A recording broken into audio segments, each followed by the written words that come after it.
ஆலயங்களை தனியார் அமைப்புகளுக்கு மாற்ற திட்டமா? பினாங்க எந்த அர்ப்பணி வாரியத்திற்கு டாக்டர் ராமசாமி கேள்வி.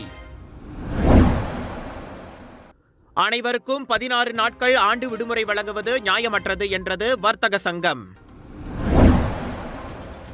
மாநகர காவலை மேம்படுத்த AI தொழில்நுட்பத்திலான 5000 CCTV கேமராக்கள். DBKL அதிரடி.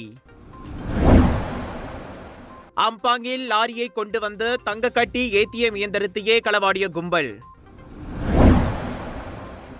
ஜம்போல் முகநூலில் மலிவான பால் மாவு விளம்பரத்தில் சிக்கி வர்த்தகர் 1,04,000 ரிங்கேட் இழப்பு.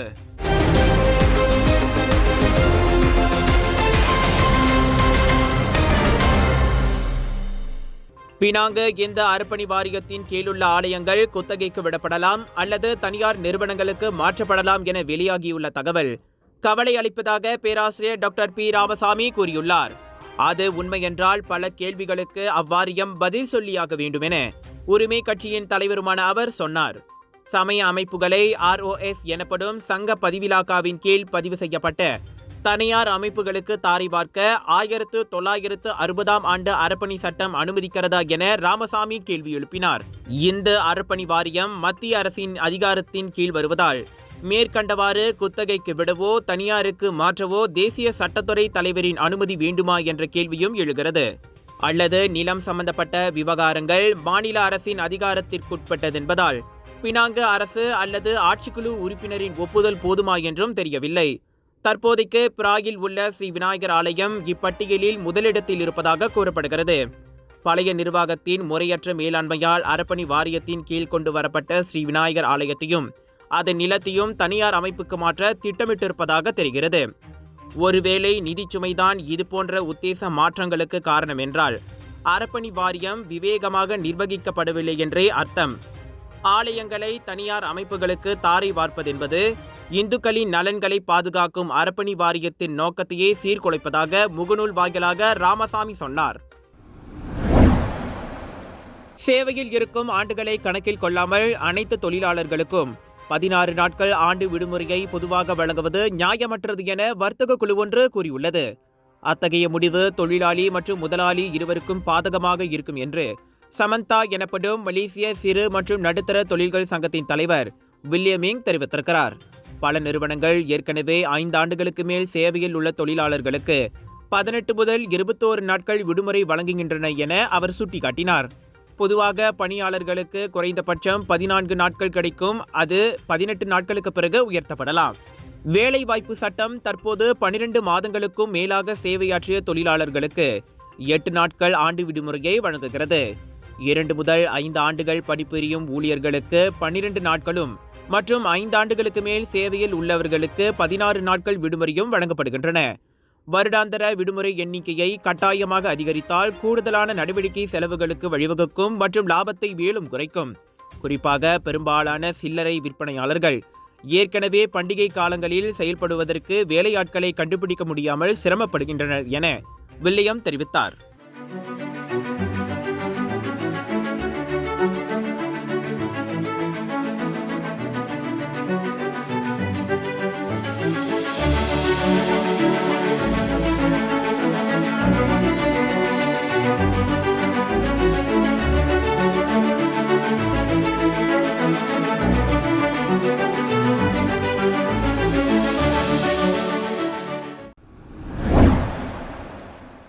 குவாலலும்பூர் மாநகரவாசிகள் தாங்கள் பாதுகாப்பாக இருப்பதை உணரும் பொருட்டு AI அதிநவீன தொழில்நுட்பத்தால் இயங்கும் 5000 CCTV கேமராக்களை DBKL பொருத்துகிறது.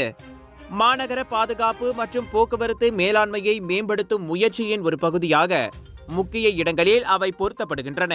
போக்குவரத்து அதிகமுள்ள இடங்கள், அடிக்கடி குற்றச்செயல்கள் நிகழும் பகுதிகள், பொது பூங்காக்கள், ரிவர் ஆஃப் லைஃப் போன்ற சுற்றுலா தலங்கள், கடைவீதிகள் உள்ளிட்டவையே அவ்விடங்களாகும். 24 மணி நேரங்களும் செயல்படும் இந்த AI CCTV கேமராக்கள் 200 மீட்டர் தூரம் வரையில் 360 பாகை பார்க்கும் திறனை கொண்டுள்ளன.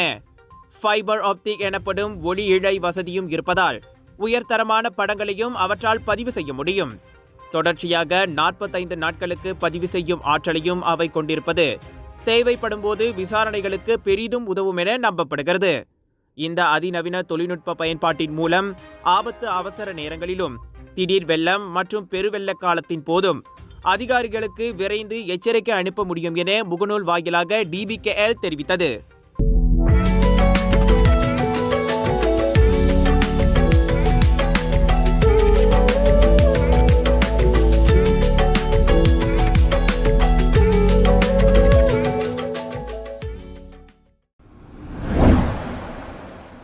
அம்பாங்கில் உள்ள சூப்பர் மார்க்கெட்டிலிருந்து பப்ளிக் கோல்ட் ATM இயந்திரத்தையே களவாடி சென்ற மூவர் கும்பலுக்கு அதில் தங்கக்கட்டி எதுவும் இல்லாததால் ஏமாற்றமே மிஞ்சியது. அவர்கள் திருடுவதற்கு சற்று நேரத்திற்கு முன்பாகத்தான் தங்க கட்டிகளை அதிகாரிகள் காலியாக்கியதாக அம்பாங் ஜெய மாவட்ட போலீஸ் தலைவர் முகமது அசாம் இஸ்மாயில் கூறினார்.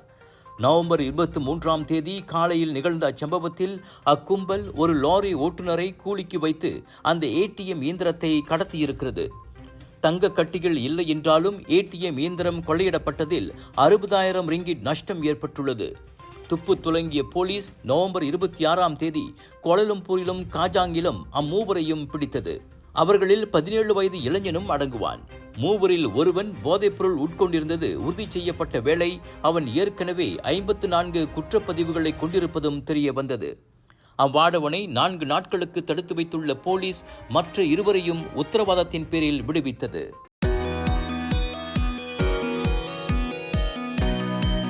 Hai, salam sejahtera. Saya Sumati. Ni Encik Paciapan, pemilik perniagaan Tanishka Tailoring. Kami mempunyai experience selama 27 tahun dalam bidang menjual pakaian dan menjahit pakaian. Ini semua pakaian tradisional orang India lah. Lepas kami mendengar pasal brief ini, kami pergi ke Bank Rakyat dekat kawasan Masai. Kami minta penerangan lah.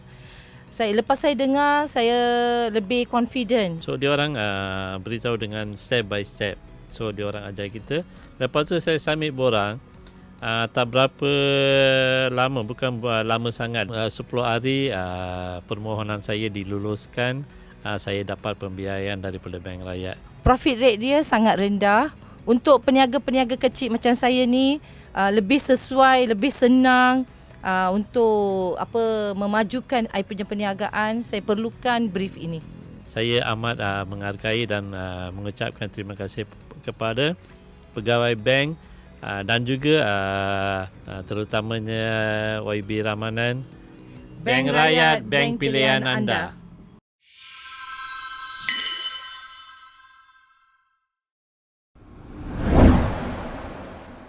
முகநூலில் பால் மற்றும் மாவு மலிவான விலையில் கிடைக்கும் என்ற விளம்பரத்தை நம்பி வர்த்தகர் ஒருவர் மோசடிக்கு உள்ளாகி 1,04,274 ரிங்கேட் 55 செயினை இழந்தார்.